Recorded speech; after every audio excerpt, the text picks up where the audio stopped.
ഞാനിപ്പോൾ ദുബായിൽ വന്നിട്ട് 10 വർഷം കഴിഞ്ഞിരിക്കുന്നു. ശരിക്കും ഈ 10 വർഷം പോയത് വിശ്വസിക്കാനേ പറ്റുന്നില്ല. എനിക്ക് മാത്രമാണോന്ന് അറിയില്ല, ഇടയ്ക്ക് ഇങ്ങനെ തോന്നാറുണ്ട്. ഈ നാട്ടിലെ കലണ്ടറും സമയവും കുറച്ചധികം സ്പീഡിലാണ് ഓടുന്നതെന്ന്. നാട്ടിൽ നിന്ന് വന്നതിന് ശേഷം ശരിക്കും ഏറ്റവും കൂടുതൽ മിസ് ചെയ്യുന്നത് ക്രിക്കറ്റ് ആയിരുന്നു. ഞങ്ങളുടെ നാട് ഒരു നാട്ടുമ്പുറത്താണ്. കണ്ണൂർ ജില്ലയിലെ ചെമ്പേരി എന്ന് പറയുന്നൊരു കൊച്ചു ഗ്രാമമാണ് ഞങ്ങളുടെ. നാട്ടിൽ വെക്കേഷന് പോയിട്ട് തിരിച്ചു വരുന്നതിന്റെ തലേ ദിവസം വരെ ഞങ്ങൾ ക്രിക്കറ്റ് കളിക്കുമായിരുന്നു. ഇപ്പോഴും നാട്ടിൽ പോയാൽ ഒരിക്കലും മിസ്സാക്കാത്ത ഒന്നാണ് ക്രിക്കറ്റ്. ഞാൻ കുറച്ച് നൊസ്റ്റു അടിച്ചല്ലേ, അതങ്ങനെ നമുക്ക് എല്ലാവർക്കും ഉണ്ടാവില്ലേ നമ്മുടെ സ്വന്തം നാടിനെ കുറിച്ചിട്ട് പറയാൻ.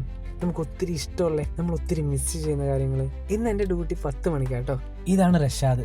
ആള് ശ്രീലങ്കനാണ്, പക്ഷെ നന്നായിട്ട് മലയാളമൊക്കെ സംസാരിക്കാം. ഇന്ന് രാവിലെ ബ്രേക്ക്ഫാസ്റ്റിന് ചപ്പാത്തിയും ചിക്കൻ കറിയായിരുന്നു. പൊന്നുണ്ടാക്കിയതാ. അവള് നന്നായിട്ട് കറിയൊക്കെ വെക്കും. ഇന്ന് ഉച്ചയ്ക്കും ചിക്കൻ കറിയും ചോറുമായിരുന്നു. ശരിക്കും നമ്മൾ നാട്ടിലേക്ക് പോകാൻ പ്രേരിപ്പിക്കുന്ന കുറേ ഓർമ്മകൾ ഉണ്ടാവില്ലേ നമുക്ക് എല്ലാവർക്കും. ഇവിടെ വന്നതിന് ശേഷമാണ് നമുക്ക് ഏറ്റവും കൂടുതൽ മനസ്സിലാകുക നമ്മുടെ നാട് ശരിക്കും സ്വർഗ്ഗമായിരുന്നു എന്ന്. ശരിക്കും ഗോഡ്സ് ഓൺ കൺട്രി തന്നെയാണ് നമ്മുടെ നാട്. അങ്ങനെ ഡ്യൂട്ടിയൊക്കെ കഴിഞ്ഞ് തിരിച്ച് ഞാൻ വീട്ടിലെത്തി. അമ്പുടു കാത്തിരിക്കുന്നുണ്ടായിരുന്നു. അമ്പുവിനെ കൂട്ടി പുറത്തൊക്കെ നടക്കാൻ പോയി. അപ്പോൾ അത്രയേ ഉള്ളൂ ഇന്നത്തെ കുഞ്ഞു വീഡിയോ. അടുത്ത വീഡിയോ കാണുന്നവരേക്കും ബൈ.